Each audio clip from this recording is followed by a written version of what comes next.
This piece of beef has the tenderness of filet and the flavor of ribeye. Uncle Mike was completely won over after just one bite. This place was particularly quiet and deserted. Today he was meeting a senior colleague he hadn't seen in 20 years. This senior colleague used to hate it when people showed public displays of affection. Now he had married a Brazilian wife. Seeing their intimate, people always end up becoming the kind of person they once despised. After finishing their business talk, the senior colleague suddenly had something urgent come up. He dumped his daughter on Uncle Mike to be his tour guide. The girl looked completely unwilling. She even called him by his first name directly. The two walked down the quiet street. The girl couldn't help but say her father was always smiling, not serious at all. Uncle Mike didn't know what to say to that. The girl treated him to a sweet pastry called a spiral roll. The fresh baked aroma was wonderful. It made him temporarily forget his troubles. Then they went to a supermarket. It was packed with products rarely seen in Japan. Uncle Mike knew he was buying too much, but he still filled 2 big bags. As they were leaving, he saw the senior colleague bowing and apologizing to a client. The girl suddenly understood how much hardship was behind her father's smile. The girl caught up to thank him, but Uncle Mike was only thinking about eating now. His stomach was growling with hunger. Uncle Mike figured since this area was full of Brazilians, today he'd eat Brazilian food. This restaurant still had plenty of customers even past mealtime. Uncle Mike sat down and looked at the menu. Sure enough,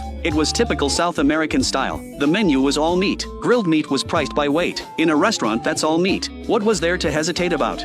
Uncle Mike quickly placed his order. Looking at the customers at the next table, all focused on eating grilled meat. The server first brought soda and salad as appetizers. The potatoes were soft and the vegetables were fresh, paired with the unique sweet and tangy fizzy flavor of soda. It tasted great. The signature stew was still steaming when it arrived. This Brazilian dish was stewed until very tender, completely different from the mild flavors of Japanese stew. The sausage had absorbed all the broth but still had a nice chew. The beef was so soft you could mash it with your tongue. The most amazing was this triangular cut of beef called picanha. This meat comes from the cow's rump, but the flavor was absolutely incredible. As soon as the knife cut into it, juices flowed out. It had both the tenderness of filet and the flavor of ribeye. Chewing it had a nutty aftertaste. Compared to lean meat, it had an extra layer of rich fat. Rice topped with the meat juices. So delicious he couldn't stop eating. At this point Uncle Mike didn't care about anything else. His mind was focused on just one thing, eating meat with big bites. He stopped chewing slowly and carefully. Instead he grabbed the meat skewers and ate directly, looking quite bold and hearty. Today Uncle Mike ate meat until he was stuffed. He left completely satisfied.